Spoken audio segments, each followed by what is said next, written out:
Welcome to The Bottom Line. Our guest is Madam Secretary of Education, Margaret Spelling. Thank you for appearing on The Bottom Line. Thank you. It was a very interesting talk you just had. As I understand it, you said that the charter schools are much better than the public schools. Kids have better scores and they aren't any more expensive, right? The charter schools are public schools, and our best charter schools are getting some fabulous results. You heard the woman from the audience who talked about the amazing difference that charter schools have made in New Orleans. They have better tests, right? Absolutely. They have made, by any measure, dramatic achievements. Because they operate like private schools, They right? They have a lot of autonomy, but they are funded with public dollars, and they are public schools. So why not privatize education?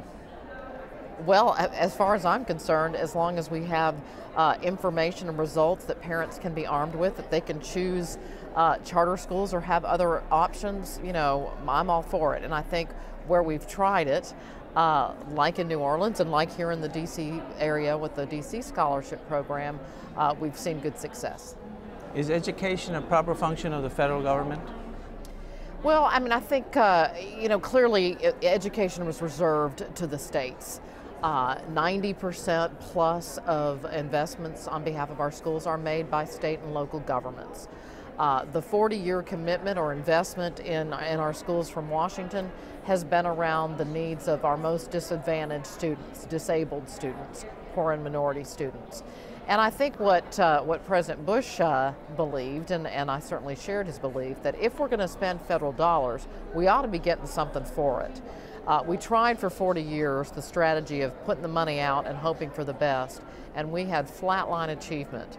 And so you bet, curriculum, assessments, teacher training, licensure, the full range of decisions with respect to education ought to be made by state and local governments. But if we're going to invest on behalf of poor kids, we ought to know that we're getting something for our money.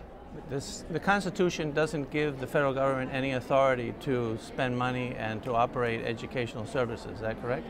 That's correct. Okay, so why not do what many of the candidates are suggesting, abolish the Department of Education? Well, I think what we understand is that we are in a global knowledge economy, and without our ability to greatly accelerate performance, especially for poor and minority students. We've always done a decent job of educating elites, but our country has gotten more diverse and more poor, and if we're going to continue to be the world's innovator and the world's inventor, then we have to make sure that more students are educated to higher levels. But our Constitution says we shouldn't be doing this. Don't we have to follow the Constitution? Sure, and if we were starting from scratch, I guess I'm a pragmatist when it comes to education policy, because I don't believe we are going to fully abolish the federal role. Do you think it's practical to violate the Constitution and to go against what the Constitution says? Listen, the Constitution does not say we must not and cannot fund Washington or fund education or child care. But it's not in the enumerated powers. It's not. So if it's not there, then prohibited or authorized. Right, so it's certainly not prohibited. I guess that's my point. The federal government only has those powers that are authorized in the Constitution. Anything that's not authorized, they're not supposed to do. It's certainly not prohibited. According Just to the 9th and 10th Amendment. You're not going to find Head Start in the Constitution. There's many programs clearly that we're not going to find in the Constitution that the federal government does, and that's the debate that we're having right now. Should the government force citizens I gotta get going. Should the government force citizens to purchase governmental education even if they don't want it?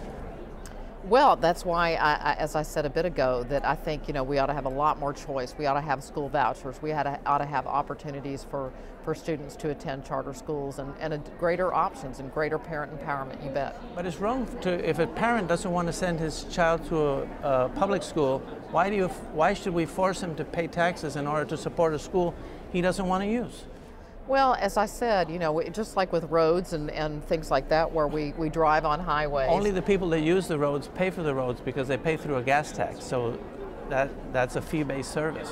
So I got to get going. I mean, we're obviously not going to necessarily agree about Well, this. it's interesting. I'd like to know your philosophy. Well, my philosophy is, as a political pragmatist, we're not going to abolish the federal role. So if we're going to invest, can't we? Is there some impediment? There's candidates that say there are political impediments all over the place, and we have a highly decentralized education system. We're going to continue to. If you disagree that it should be part of the federal government's mandate, I'm sure you're capable of persuading the people that that's the right choice. Why are you not more optimistic about your capacity to persuade the people that the federal government should not be involved in education? Because I know that local control often means local union control, and we better solve that problem too. And it has ill-served students in our country. So okay, well, I got to get going. Thank you. Thank you. There you go. Thank you.